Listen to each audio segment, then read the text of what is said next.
여러분, 오늘은 음력 설입니다.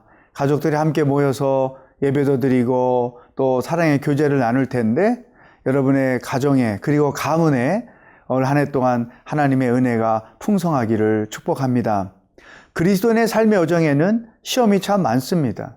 어떻게 그 시험들을 이겨낼 수 있을까? 오늘 예수님을 통해서 그 방법을 배워보도록 하겠습니다.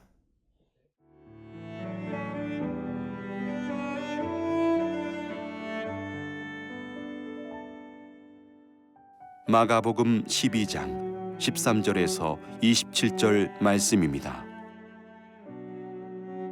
그들이 예수의 말씀을 책잡으려 하여 바리새인과 헤롯 땅 중에서 사람을 보내매 와서 이르되, 선생님이여, 우리가 아노니 당신은 참되시고 아무도 꺼리는 일이 없으시니 이는 사람을 외모로 보지 않고 오직 진리로서 하나님의 도를 가르치심이니이다.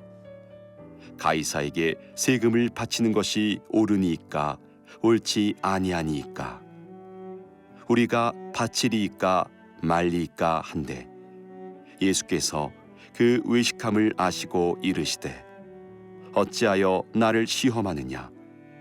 데나리온 하나를 가져다가 내게 보이라 하시니, 가져왔거늘 예수께서 이르시되, 이 형상과 이 글이 누구의 것이냐? 이르되 가이사의 것이니이다.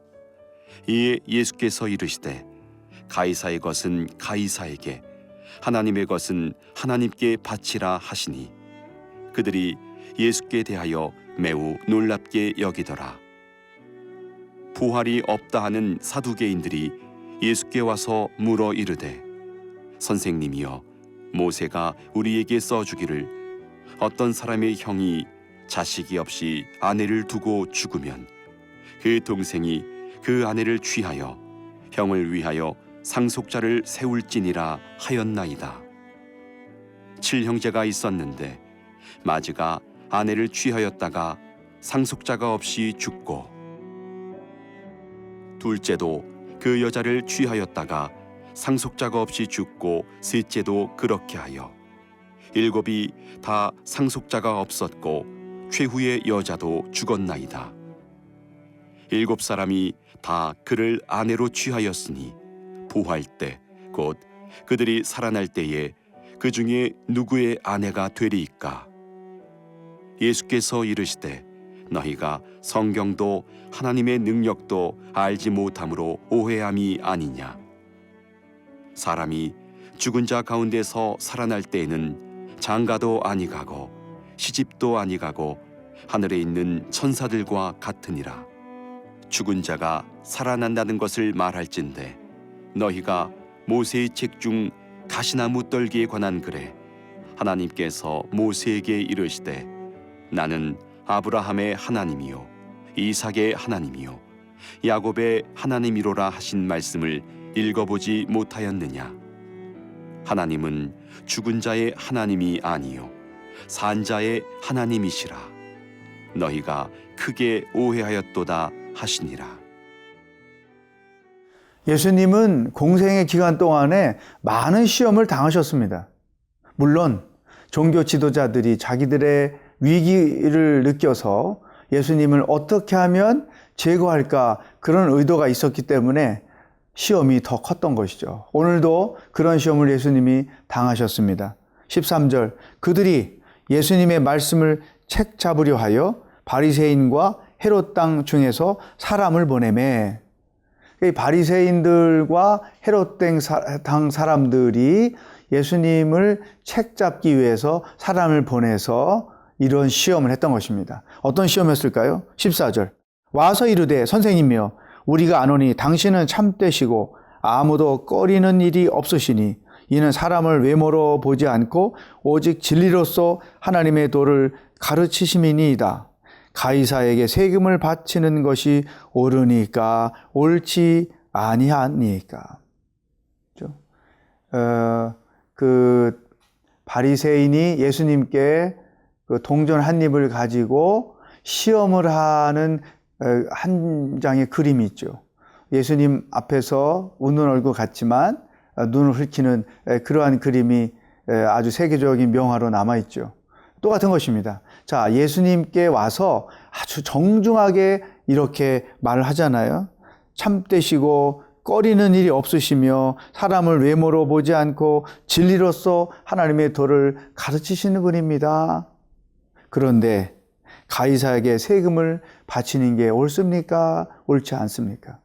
이 웃음 뒤에 숨겨있는 음모, 웃음 뒤에 숨겨있는 시험이 있었던 것이죠. 자, 여러분, 가이사에게 세금을 바치는 게 옳으냐 옳지 않느냐는 어떤 시험일 것 같아요? 가이사에게 세금을 바치면 안 된다. 우리는 유대인이기 때문에. 그러면 로마 실정법을 어기게 되는 것이고, 또 가이사에게 세금을 바치라고 하면 유대 종교법을 어기는 거기 때문에 또 문제가 되는 거죠. 그러니까 함정을 파는 거예요. 예수님이 어떤 대답을 하시든 예수님이 그 말에 넘어지도록 했던 것이죠. 오늘 우리에게 주시는 첫 번째 말씀이 여기 있습니다.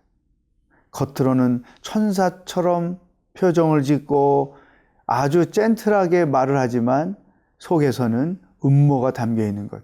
이게 바리새인들의 보편적인 삶의 태도인 것이죠. 사실 우리 주변에도 이런 류의 사람들이 참 많습니다. 겉으로 친절한데 그 뒤에 가보면 악마가 자리 잡고 있는 것이죠. 저도 목회하면서 그런 사람들 때문에 시험에 든 적이 참 여러 번 있습니다. 그럴 때마다 사람을 웃는다고 다가 아니구나. 사람을 다 믿을 수가 없구나. 그런 생각을 한 때가 굉장히 많죠. 혹시나 나는 그런 성향의 사람은 아닌가? 이것을 한번 생각해 보는 것이죠. 이단들을 보면 이런 모습을 가지고 있어요. 자기 세계에 발을 디디기까지는 얼마나 친절한지 몰라요. 특별히 요즘에 한국에서 유행하고 있는 그 이단들이 그 하는 정책, 그들이 범하고 있는 행위들을 경험자들이 나와서 고백하는 것을 보면 자기들 세계에 발을 디딜 때까지 간을 빼주는 거예요. 온갖 친절을 다 하는 거죠. 교회들은 그렇게 못 해주는데, 그래서 많은 사람들이 교회에서 실족하다가 그들의 친절에 속아 넘어가는 거예요. 나중에 발을 디디고 나면 그곳에서 빠져나올 수 없는 그러한 수렁에 빠지게 되는 것이죠. 이단만 있는 건 아닙니다. 교회 안에서도 교회 밖에서도 겉으로 친절한 척하면서 속으로 음흉한 짓을 꾸미는 사람들이 참 많은 거예요. 이런 바리새인이나 헤롯 왕 같은 기질이 크리스찬들에게는 없어야 한다. 남을 표정으로 속이는 자가 되어서는 안 된다. 겉과 속이 깨끗한 동일한 사람이 되어야 한다. 여러분, 혹시 나는 겉으로는 웃으면서 속으로는 우명한 짓을 꾸미는 그러한 기질을 가진 사람은 아닌가? 새해 첫날이지만 자기 자신을 한번 돌아보는 시간이 되기를 바랍니다.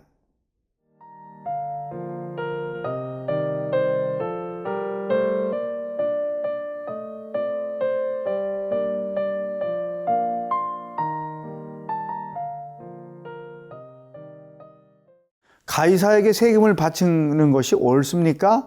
이런 시험에 대하여 예수님께서 이렇게 응수를 하셨습니다. 17절. 이에 예수께서 이르시되 가이사의 것은 가이사에게 하나님의 것은 하나님께 바치라 하시니 그들이 예수께 대하여 매우 놀랍게 여기더라. 기가 막히게 예수님께서 위기를 모면하신 것이죠. 세금은 세금대로 내야 하고 하나님 앞에 드려야 될 것은 드려야 한다. 그래서 로마 실족법도 접촉되지 않고 종교법도 저촉되지 않는 지혜를 발휘했던 것이죠. 여러분, 우리에게 이런 지혜가 필요합니다. 왜냐하면 우리도 일생을 살면서 이런 그 시험을 당할 때가 굉장히 많죠. 그래서 당하고 나서 자기 어리석음 때문에 안타깝게 여기는 경우가 얼마나 많습니까? 어떤 분이 중국의 자금성을 보고 또 한국에 와서 경복궁을 봤어요. 근데 중국 사람이 와서 자금성을 보고 어떤 느낌을 갖습니까? 한국의 경복궁에 비해서 비교가 되지 않습니까? 아주 의시되며 얘기한 거예요. 그럴 때 이 한국 사람이 어떻게 그 시험을 이겼냐 하면 예, 자금성이 크고 좋은데 어찌 풀 한 폭이 없고 나무 한 그루 없습니까? 여기는 사람 살 데가 아닙니다. 우리 한국의 그 비원이나 경북항이나 보십시오. 호수가 있고 나무들이 있고 숲이 있고 얼마나 정원이 많습니까? 삶의 질을 비교할 수 없습니다. 그렇게 해서 이겨냈다는 말을 제가 들었어요. 여러분, 우리에게는 지혜가 필요합니다. 특별히 신앙인으로서 사단으로부터는 그런 시험들을 이겨낼 수 있는 능력이 우리에게 필요하다. 자, 예수님께서 또 이번에는 사두개인들의 시험을 받았어요. 부활이 없다는 주장을 하는 사람들이 사두개인인데 이런 얄궂은 질문을 한 거죠. 아들이 7명이 있는데 첫아들이 일찍 죽었다. 그래서 둘째가 그 형수를 자기 아내로 삼았다. 또 둘째도 죽었다. 이렇게 해서 7째까지 살다가 다 죽었다. 나중에 부활 때가 되면 그 부인은 누구의 부인이 되는 것입니까? 이런 질문을 한 거죠. 이것은 이제 유대 사람들에게 있는 일종의 계대 결혼이라고 그래요. 이게 뭐냐면 그 여인을 보호하기 위해서 큰아들이 살다가 죽으면 그 부인을 둘째가 자기 아내로 삼아서 살게 되는 이런 어떻게 보면 여인을 보호하는 그런 좋은 방법이죠. 이것에 대하여 예수님께 이런 시험을 했던 거예요. 그랬더니 예수님께서 이렇게 24절에서 응수를 했어요. 예수께서 이르시되 너희가 성경도 하나님의 능력도 알지 못함으로 오해함이 아니냐. 25절 사람이 죽은 자 가운데서 살아날 때에는 장가도 아니가고 시집도 아니가고 하늘에 있는 천사들과 같으니라. 그러니까 이 사두개인들은 부활이 없다고 주장하는 사람들이기 때문에 예수님을 통해서 그 부활의 문제를 시험하려고 했던 것이죠. 근데 예수님이 그때에는 시집가고 장가가는 것도 없다. 지금 육신에 있을 때의 가족관계의 개념을 넘어서서 천사와 같은 새로운 개념을 이야기해 준 것입니다. 자, 여기서 오늘 우리에게 주시는 두 번째 말씀이죠. 이 사두개인들이 하나님의 뜻, 하나님의 말씀에 무지하기 때문에 어리석은 질문을 했던 것이죠. 그래서 예수님이 성경도 하나님의 능력도 알지 못해서 너희가 오해하는 질문을 했구나 한 것입니다.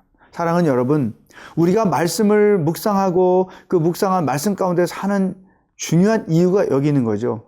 하나님의 말씀을 모르면 하나님의 뜻을 모르죠. 내 인생과 내 삶에 대하여 역사에 대한 하나님의 계획을 모르기 때문에 어리석은 질문, 어리석은 선택과 결정을 할 수밖에 없어요. 그래서 우리가 말씀을 읽고 통독도 하고 또 말씀도 묵상을 해서 하나님의 이치, 하나님의 역사, 하나님의 계획, 이와 같은 것들을 잘 깨달아 알아야 신앙생활이 재미있고 신앙생활이 늘 승리할 수 있는 것이죠. 그러니까 하나님의 뜻을 모르고 계획을 모르면 늘 퀘션 마크만 붙이고 살고 또 답답하게 살고 또 늘 시험 앞에 넘어지며 살게 된다는 거예요. 예수님이 지적하시는 것은 오늘 우리에게 주시는 말씀입니다. 영적인 것에 하나님의 말씀에 무지하지 말고 그 말씀을 잘 깨달아 알아서 하나님의 역사를 이해하고 자기 삶을 향하신 하나님의 뜻을 알아서 인생을 올 한 해 동안 당당하게 또 누리면서 승리하면서 살아갈 수 있기를 주의 이름으로 축복합니다. 기도하겠습니다. 하나님, 올 한 해도 다양한 시험들이 우리의 삶에 다가올 것입니다. 예수님이 보여주셨던 승리의 비결을 깨닫고 또 무엇보다도 하나님의 말씀을 깊이 묵상하여 주의 뜻을 알아 삶에 다가오는 많은 시험들을 능히 이기며 살아가는 한 해가 되도록 축복하여 주시옵소서. 예수님의 이름으로 기도하옵나이다. 아멘.